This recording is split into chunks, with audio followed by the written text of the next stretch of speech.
Ma sœur a arraché mes points de suture pour voir si mon opération était réelle ou si je cherchais juste de l'attention. Ne t'avise surtout pas de bouger ou je jure que je vais tous les arracher un par un. La voix de Valérie était glaciale, ses ongles s'enfonçant dans les bords de ma plaie chirurgicale. Je vais prouver une fois pour toutes que tu inventes tout ça pour qu'on s'apitoie sur ton sort. Tu as perdu la tête.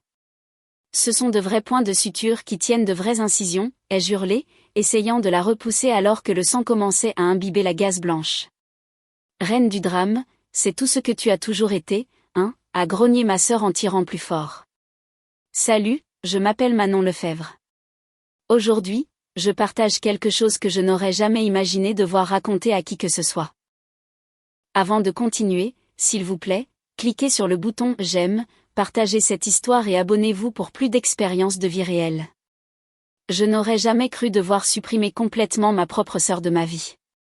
Mais quand quelqu'un essaie physiquement de déchirer vos plaies chirurgicales juste pour gagner une dispute, les alternatives s'épuisent assez vite. Ce qui a commencé comme un drame familial banal a dégénéré en accusation d'agression, ordonnance de protection et un effondrement familial qui a brisé tout ce que nous pensions savoir les uns des autres. Valérie et moi n'avons jamais été exactement les meilleurs amis du monde en grandissant. Elle a 4 ans de plus que moi, de mes plus lointains souvenirs, elle a traité mon existence comme une insulte personnelle. Nos parents, Gérard et Martine Lefebvre, faisaient de leur mieux pour être justes.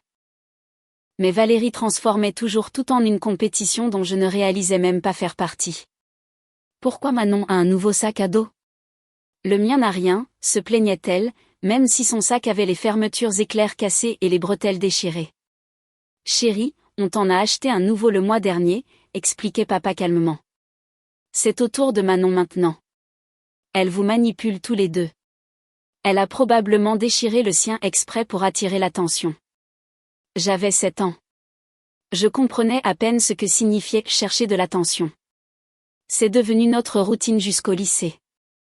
Quand j'ai eu les félicitations du conseil de classe, Valérie m'a accusé d'avoir triché sur mes camarades. Quand j'ai décroché le rôle principal dans la pièce de théâtre du lycée, elle a lancé des rumeurs disant que j'avais flirté avec Monsieur Dubois, notre prof de théâtre, pour obtenir le rôle. Quand j'ai commencé à sortir avec Thomas en classe de première, elle a essayé de le convaincre que je sortais secrètement avec la moitié de l'équipe de foot. Ta sœur a de sérieux problèmes, m'a dit Thomas après que Valérie l'ait coincée sur le parking un jour. Genre, des problèmes qui nécessitent une aide professionnelle. Elle est juste surprotectrice, avais-je répondu, défendant encore son comportement. Elle finira par mûrir. Spoiler, elle ne l'a absolument pas fait. Je me suis échappée pour faire mes études à Bordeaux, en partie pour leur excellent programme de design, mais surtout pour m'éloigner des accusations et du sabotage incessant de Valérie. Pendant 4 années incroyables, j'ai pu simplement exister sans surveiller constamment mes arrières. J'ai obtenu mon diplôme en architecture d'intérieur, décroché un poste dans un cabinet boutique à Paris et créé une vie complètement séparée du chaos de ma sœur. Ces années universitaires m'ont montré à quoi ressemblaient réellement des relations saines entre frères et sœurs. Ma colocataire Léa faisait des appels vidéo avec sa sœur 2 fois par semaine, riant de choses stupides et s'encourageant mutuellement pendant le stress des partiels. Bien sûr, elles se chamaillaient parfois, mais jamais avec la cruauté vicieuse avec laquelle j'avais grandi. C'était à la fois éclairant et déchirant. Puis tout a changé quand j'ai eu 27 ans. La douleur a commencé comme une douleur sourde dans le bas de mon abdomen. Au début, j'ai mis ça sur le compte du stress d'un projet client exigeant. Mais quand je me suis effondrée en plein milieu d'une présentation devant des investisseurs potentiels, ma collègue m'a emmenée directement aux urgences. Vous souffrez d'endométriose, a expliqué le docteur Martin après avoir effectué plusieurs examens. C'est à un stade avancé. Nous devons programmer une opération pour retirer le tissu endométrial et les kystes qui se sont développés. J'ai appelé mes parents depuis ma chambre d'hôpital. Ils sont arrivés en 3 heures, tous deux terrifiés. Maman s'affairait autour de mes couvertures et interrogeait chaque infirmière qui passait la porte, tandis que papa me tenait la main et me répétait que tout irait bien. Devrions-nous le dire à Valérie?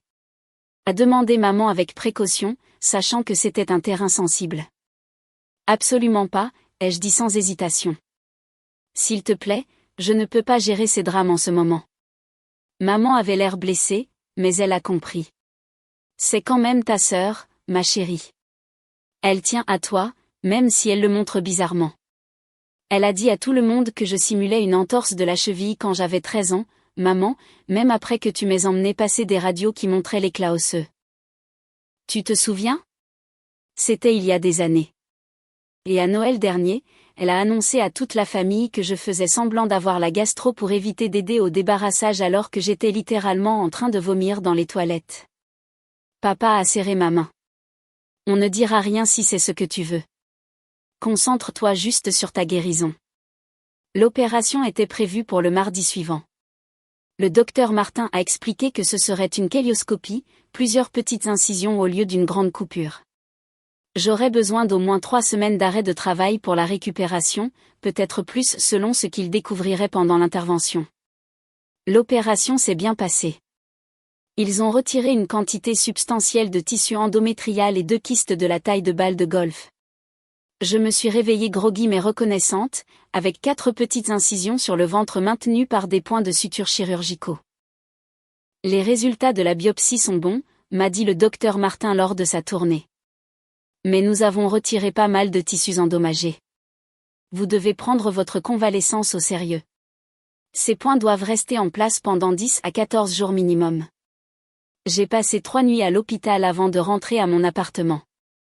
Mon amie Chloé s'était portée volontaire pour rester avec moi la première semaine, m'aidant pour les tâches de base car je pouvais à peine me tenir debout sans que la douleur ne traverse mon abdomen. Tu as besoin d'autre chose avant que je parte au boulot, a demandé Chloé le 4e matin. Ça va. Maman et papa apportent des courses cet après-midi. Bien. Et souviens-toi, repos veut dire repos. N'essaie pas de jouer les héroïnes. Environ 1 heure après le départ de Chloé pour le travail, on a sonné à ma porte. Supposant que mes parents étaient arrivés en avance, je me suis traînée lentement vers l'entrée, pressant une main contre mon estomac pour soutenir les zones opérées sensibles. J'ai ouvert la porte pour trouver Valérie plantée là. Surprise, a-t-elle annoncé en me bousculant pour entrer dans l'appartement. Maman a fini par admettre que tu avais eu une soi-disant opération. Je devais voir cette performance de mes propres yeux. Mon sang s'est glacé. Valérie, qu'est-ce que tu fais ici? Comment as-tu eu mon adresse? Le dossier des contacts d'urgence de maman. C'est pas exactement Fort Knox. Elle a regardé autour de mon appartement avec un mépris à peine dissimulé. Alors, où sont ces mystérieuses incisions? Montre-moi. Je ne te montre rien du tout. Tu dois partir tout de suite. Elle a ri. Ce sont moqueurs et cruels dont je me souvenais de mon enfance. Du grand Manon. Toujours à jouer la victime. Jamais aucune preuve réelle. C'était quoi cette fois? Endo quelque chose? Ça a l'air complètement inventé. C'est de l'endométriose, Valérie. C'est une condition médicale légitime. Des millions de femmes en souffrent. J'ai eu une vraie chirurgie. Bien sûr que oui. Tout comme cette vraie entorse et cette vraie gastro. Tu nous sors ces bêtises pour attirer l'attention depuis qu'on est gamine. J'étais épuisée, je souffrais et j'étais soudainement furieuse au-delà des mots. Tu sais quoi? Très bien. Tu veux voir? J'ai soulevé mon t-shirt avec précaution juste assez pour révéler les pansements couvrant mon abdomen. Satisfaite maintenant? Mais Valérie n'était pas satisfaite de simplement regarder. Avant que je puisse réagir, elle a attrapé le coin d'un pansement et l'a arraché complètement. J'ai hurlé alors que l'adhésif tirait sur ma peau en cicatrisation. Valérie, arrête. Qu'est-ce que tu fais? Maquillage et faux points, marmonna-t-elle, se penchant plus près pour examiner l'incision exposée. Ça doit être ça. Personne ne subirait réellement une opération juste pour l'attention. N'est-ce pas? Puis elle a fait quelque chose dont je fais encore des cauchemars. Elle a pincé l'un des points de suture chirurgicaux entre ses ongles et a tiré. La douleur était indescriptible. J'ai senti le fil déchirer le tissu en guérison, le sang bouillonnant immédiatement de la plaie rouverte. J'ai crié et essayé de la repousser. Mais j'étais faible à cause de l'opération et elle avait l'avantage. Arrête de bouger ou je les arrache tous d'un coup, a sifflé Valérie, ses doigts appuyant sur ma plaie chirurgicale. Je prouve que tu simules tout ça pour l'attention. Tu es folle. Ce sont de vrais poings tenant de vraies incisions fermées. Ai-je hurlé, essayant de la repousser alors que le sang commençait à s'infiltrer à travers les autres pansements. Reine du drame. Tu l'as toujours été, tu le seras toujours.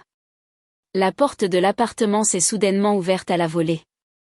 Mes parents se tenaient figés sur le pas de la porte, assimilant la scène devant eux.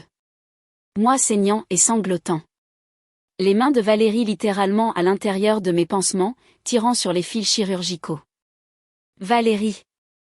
A rugi papa, traversant la pièce en 3 enjambées massives. Il l'a physiquement arrachée de moi tandis que maman se précipitait à mes côtés. Gérard, elle saigne, a dit maman, sa voix tremblant de manière incontrôlable. Oh mon Dieu, il y a tellement de sang. Appelle le 15 tout de suite. Elle fait semblant, a insisté Valérie, même alors que papa la retenait à 2 bras. C'est du faux sang. De faux poings. Tout est faux. Il y a du sang sous tes ongles, a dit papa calmement, et quelque chose dans son ton a fait baisser les yeux à Valérie sur ses mains, son visage se vidant de toute couleur. L'ambulance est arrivée en 8 minutes. Les ambulanciers ont jeté un coup d'œil au poing déchiré et à l'incision partiellement ouverte et ont immédiatement commencé à travailler pour arrêter l'hémorragie. J'ai été ramenée d'urgence à l'hôpital où le docteur Martin a dû effectuer une chirurgie réparatrice d'urgence. Vous avez de la chance qu'elle n'ait réussi à déchirer complètement qu'un seul point, a déclaré le docteur Martin après coup, l'expression grave. Un peu plus, et nous aurions pu faire face à de graves complications. Infection, hémorragie interne, organes endommagés. Qui vous a fait ça? Ma sœur, ai-je chuchoté, encore sous le choc. Nous devons déposer une plainte. C'est une agression, Manon. Une agression médicale. La police est arrivée alors que j'étais encore en salle de réveil. Valérie a été arrêtée à mon appartement, insistant toujours sur le fait que je simulais tout, même lorsque les officiers lui ont montré des photos de mon dossier médical et de la documentation chirurgicale. Mes parents étaient absolument dévastés. Comment a-t-elle pu faire ça? Répétait maman, les larmes coulant sur son visage. Comment a-t-elle pu te faire du mal comme ça? Mais je n'étais pas surprise. C'était juste la conclusion inévitable d'années d'escalade que tout le monde avait écartée comme une rivalité fraternelle ou le fait que Valérie soit protectrice. Les accusations d'agression n'étaient que le début de la chute de Valérie. Au cours de l'enquête, la police a découvert quelque chose de profondément troublant. Valérie accédait illégalement à mon dossier médical via son poste dans une société de facturation de soins de santé. Elle suivait mes rendez-vous chez le médecin, mes résultats d'examen, et même mon historique de prescription depuis des années. C'est une violation grave du secret médical et du RGPD, m'a expliqué le procureur. Elle pourrait faire face à des charges fédérales en plus de l'agression. Son employeur l'a licenciée immédiatement après avoir découvert la brèche. Non seulement elle avait violé les lois sur la confidentialité des patients, mais elle avait utilisé les ressources de l'entreprise pour me harceler, essentiellement. Ils ont dû informer tous leurs clients de la faille de sécurité, et plusieurs ont menacé d'annuler leur contrat. L'enquête a révélé que Valérie avait accédé non seulement à mes dossiers, mais aussi aux dossiers médicaux de plusieurs autres personnes qu'elle soupçonnait de simuler des maladies. D'anciens collègues se sont manifestés avec des histoires sur son comportement obsessionnel, comment elle passait ses pauses déjeuner à rechercher des conditions médicales pour prendre les gens en flagrant délit de mensonge. Son superviseur a admis qu'ils avaient reçu des plaintes concernant ces accusations paranoïaques, mais ne les avait pas prises assez au sérieux. Puis est venu le procès civil de sa copropriété. Dans sa précipitation pour venir chez moi et me démasquer, elle avait laissé sa baignoire couler. Elle a débordé, causant d'importants dégâts des eaux dans 3 appartements en dessous du sien. Sans emploi et face à des frais juridiques croissants, elle ne pouvait pas payer les réparations. Lors du procès pénal, l'avocat de la défense de Valérie a essayé d'argumenter qu'elle croyait sincèrement m'aider en exposant ce qu'elle pensait être de l'automutilation déguisée en chirurgie. Mais lorsque le procureur a montré au jury mon dossier médical complet, les photos chirurgicales et l'étendue de l'endométriose qu'ils avaient retirées, cette défense s'est complètement effondrée. L'accusée n'a pas appelé à l'aide médicale quand elle a vu du sang. Le procureur a souligné qu'elle n'avait pas emmené sa sœur chez un médecin pour vérifier ses inquiétudes. Elle a retiré de force des points de suture d'incision en cicatrisation, causant un traumatisme supplémentaire qui a nécessité une chirurgie d'urgence. Des témoins de moralité ont brossé un tableau inquiétant du passé de Valérie. D'anciennes amies ont témoigné de ses accusations paranoïaques. Des ex-petits amis ont décrit son comportement obsessionnel et sa tendance à fabriquer des drames. Une ancienne colocataire a révélé que Valérie l'avait un jour accusée de simuler un lupus, même après l'avoir accompagnée à des rendez-vous chez des spécialistes. Le jury a délibéré pendant moins de 90 minutes. Coupable de tous les chefs d'accusation. Agression, harcèlement et violation des lois sur la confidentialité médicale. Lors du prononcé de la peine, Valérie a semblé enfin saisir la réalité de ce qu'elle avait fait. Elle a essayé de s'excuser, prétendant qu'elle commençait une thérapie pour ses problèmes, mais le juge est resté impassible. Mademoiselle Lefebvre, vous avez systématiquement traqué et harcelé votre sœur pendant des années, culminant par une agression qui aurait pu la tuer si une infection s'était développée. Vos actions démontrent un mépris total pour son bien-être physique et émotionnel.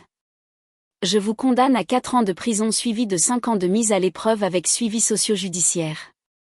Valérie a éclaté en sanglots alors que les gardiens l'emmenaient. Maman a essayé de tendre la main vers elle, mais papa l'a retenue fermement. Non, a-t-il dit avec une autorité calme. Elle doit faire face aux conséquences de ses actes. Les retombées familiales ont été immédiates et brutales. Certains parents pensaient que nous avions été trop durs, que nous aurions dû régler cela en famille. D'autres étaient horrifiés que nous ayons laissé la situation escalader si loin sans intervention sérieuse. Ma tante Julie, la sœur de maman, a été particulièrement virulente dans ses critiques. Tu détruis cette famille pour une erreur, m'a-t-elle dit lors d'un coup de téléphone tendu. Les sœurs se battent. C'est normal. Elle a déchiré mes plaies chirurgicales. Tante Julie, ce n'est pas une bagarre.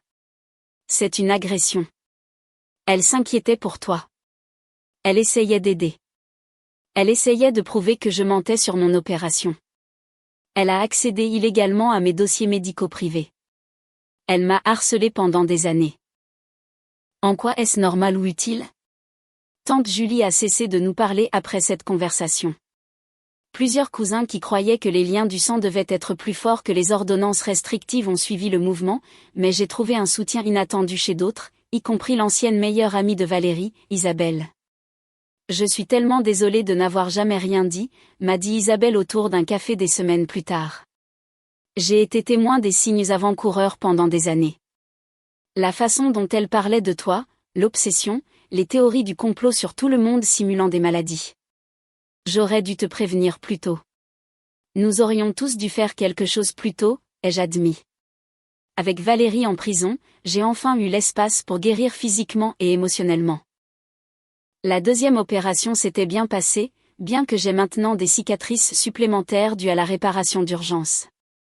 J'ai commencé à travailler avec un psychologue spécialisé en traumatologie pour traiter tout ça, j'ai rejoint un groupe de soutien pour les survivants de violences familiales et j'ai lentement reconstruit mon sentiment de sécurité.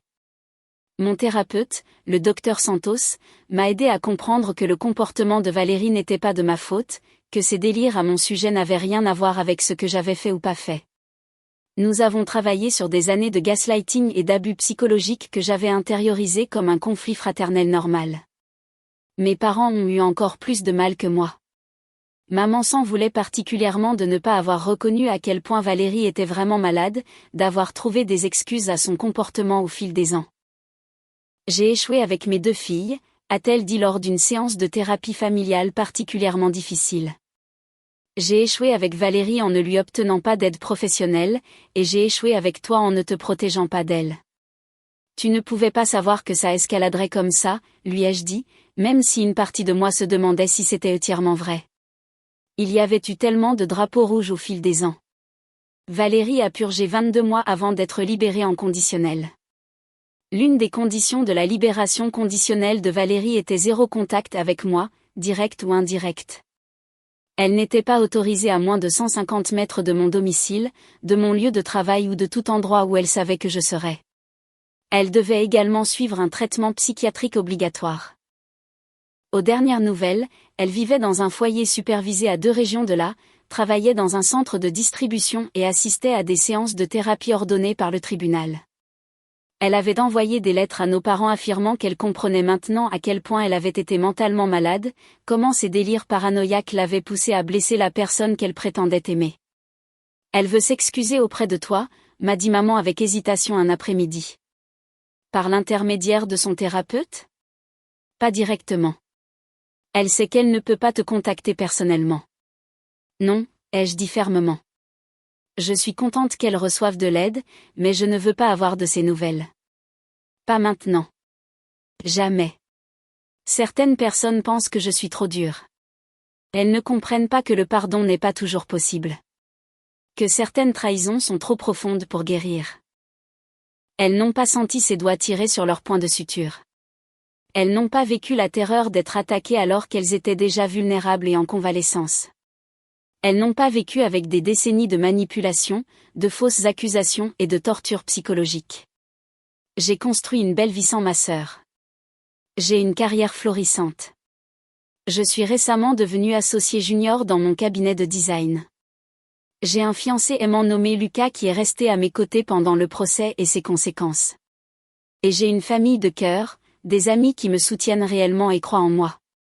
Mon endométriose est gérée avec un traitement continu.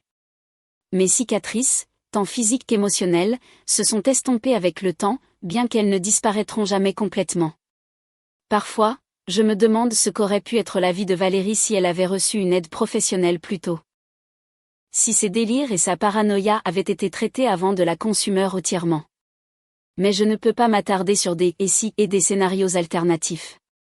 Je ne peux me concentrer que sur ma propre guérison et les limites que j'ai établies pour me protéger. Mes parents rendent visite à Valérie occasionnellement. Ils n'en discutent pas beaucoup, respectant mon souhait de ne pas connaître les détails, mais je peux voir la douleur dans leurs yeux, le chagrin pour la fille qu'ils ont perdue à cause de la maladie mentale et du comportement criminel. Ils sont aussi en thérapie, travaillant sur leur propre traumatisme et leur culpabilité. « Tu penses qu'elle ira mieux un jour ?» a demandé maman une fois, sans vraiment attendre de réponse. « Je l'espère », ai-je dit honnêtement. Pour son bien, pas le mien. Mais aller mieux ne signifie pas revenir dans ma vie. Cette porte est fermée et verrouillée pour toujours. La cicatrice physique là où Valérie a déchiré mon poing est légèrement en relief et plus sombre que la peau environnante, un rappel permanent de cette horrible journée. Mais je ne la vois plus juste comme une marque de traumatisme. C'est la preuve de ma survie, la preuve de ma force et un avertissement de ne plus jamais ignorer les signaux d'alarme. Je partage mon histoire non pas pour la sympathie ou la pitié, mais comme une mise en garde. La violence familiale est réelle, même quand elle ne ressemble pas à ce qu'on attend. Elle peut venir de sœurs qui prétendent vous aimer, de personnes qui partagent votre ADN et vos souvenirs d'enfance. Et parfois, la seule façon de vraiment guérir est de couper complètement ces liens toxiques, peu importe ce que les autres pensent que vous devriez faire. La question avec laquelle je vous laisse est la suivante. Combien de signes avant-coureurs vous faudrait-il pour croire que quelqu'un de votre famille est véritablement dangereux? Attendriez-vous qu'il vous déchire littéralement la peau? Ou vous protégeriez-vous avant d'en arriver là? Avec le recul, je vois le schéma si clairement. Le comportement de Valérie a escaladé progressivement sur des décennies, commençant par de petits mensonges et de fausses accusations, progressant vers le sabotage et le harcèlement, et culminant finalement par la violence physique. À chaque étape, les gens trouvaient des excuses. Elle est juste jalouse. Les sœurs se battent. Ça lui passera. Elle ne pense pas à mal. Mais elle pensait à mal, et ça ne lui est pas passé. J'ai appris que parfois, l'amour ne suffit pas. Parfois, une histoire commune ne suffit pas.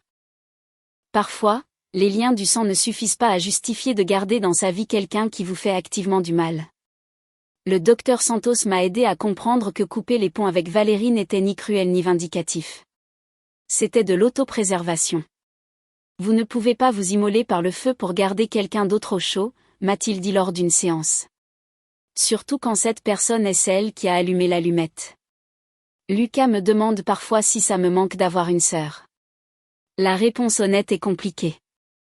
L'idée d'avoir une sœur me manque, quelqu'un avec qui partager des souvenirs, quelqu'un qui comprend votre enfance d'une manière que les amis ne pourront jamais. Mais Valérie ne me manque pas spécifiquement. L'anxiété constante, les accusations, le sentiment d'être toujours sous surveillance et soupçon ne me manquent pas.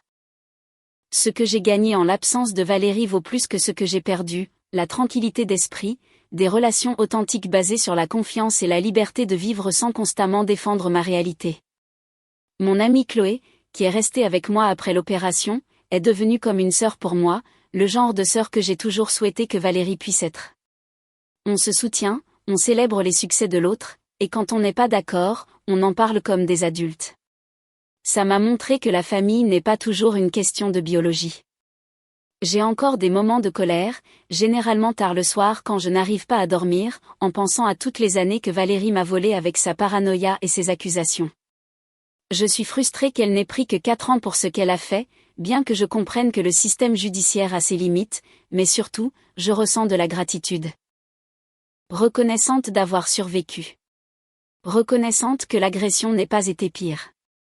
Reconnaissante pour les gens qui m'ont cru et soutenu. Reconnaissante pour la vie que j'ai construite par la suite.